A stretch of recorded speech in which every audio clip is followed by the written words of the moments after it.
सारा आधार तो वन है, और सबसे तेजी से विनाश किसका हो रहा है? वनों का हो रहा है। एक पेड़ कटता है तो आप सोचिए कितने लोगों का जीवन प्रभावित होता है।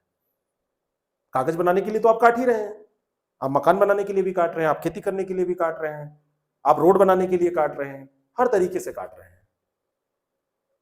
और अब स्थिति ये आ गई है कि हमको वायु शुद्ध नहीं मिल रही है, हमको फिल्टर रखना पड़ रहा है अपने कमरे में कि उससे छन के हम सांस लेंगे। तो एक समय था कहते हैं ना, क्या पानी भी मोल बिकता है, का पनियों मोल बिकात है, और वो समय अब आ जाएगा का हवा भी मोल बिकात है। वो बहुत ज्यादा दिन नहीं लगेंगे।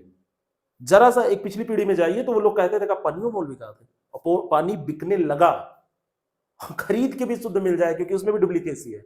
अब हवा भी, अब सब लोग एक फिल्टर टांग के चलेंगे यहाँ पे, है ना। अभी चर्चा में थे, कौन चर्चा में था, एक नेता है कांग्रेस के, जरा आप लोग गेस कीजिएगा, वो अपने यहाँ पे टांग के चलते हैं। अब लोगों को लगा कि यार ये क्या है, कुछ दिन बाद ये नौबत आएगी भाई, वो बहुत शशि थरूर जी जो हैं वो बड़ा कॉन्शियस है कि हाँ हमारा, हमको स्वच्छ वायु स्वच्छ सांस लेनी चाहिए, ठीक है। अभी डिवाइस भी महंगी है, वो कुछ दिन बाद वो सस्ती हो जाएगी। जैसे आरओ पहले आया तो बड़ा महंगा था, अब धीरे धीरे क्या हो गया, वो सस्ता हो गया। तो ऐसे में अब सारे लोग डिवाइस लेके घूमेंगे, वो फिल्टर करेगा, फिर हम क्या करेंगे, उसको सांस लेंगे। फिर कुछ दिन बाद पता चलेगा कि और भी चीजें हो जाएंगी कि हम मुंह में भी, जैसे गाय भैंस सब जावा लगा के चलती थी ना, कि जुताई की जाती थी या खेत की तरफ से निकाला जाता था, तो जावा भी हमने लगा लिया कोरोना के समय। अब वो दिन ना आ जाए कि कोरोना लगातार, या कोरोना जैसा कुछ लगातार बना रहे।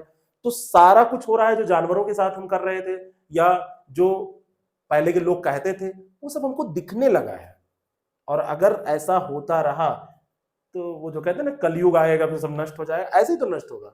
अब ये मत सोचिएगा एक भगवान राम आएंगे और वो फिर वैसा ये सब कुछ, जब हम लोग फिर नहीं रहेंगे, मर जाएंगे, तब कोई एक उसमें बचेगा तुलसीदास जी जैसा, तो वो कुछ अपनी कहानी वानी करके वो ऐसा कुछ लिखेंगे, फिर से वो होगा, वो अलग बात है।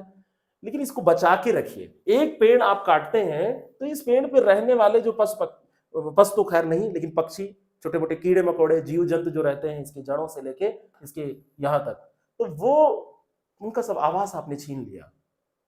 और अपने लिए जो ये कार्बन डाइऑक्साइड सोखते थे वो समाप्त कर दिया, ऑक्सीजन के स्रोत थे वो समाप्त कर दिया। तो वृक्षारोपण करिए। और जीवन में अगर आप 60-70 साल जी रहे हैं, अगर बहुत लकी हुए तो 70-80 से ऊपर बढ़ेंगे, नहीं तो मान के चलिए आप 65-70 साल जीना है, तो जितना निकल चुका अभी तक तो पेड़ नहीं लगाया होगा, कुछ लोगों ने फोटो खिंचाने के लिए जरूर लगाया होगा। एक पेड़ हर साल लगाते रहिए।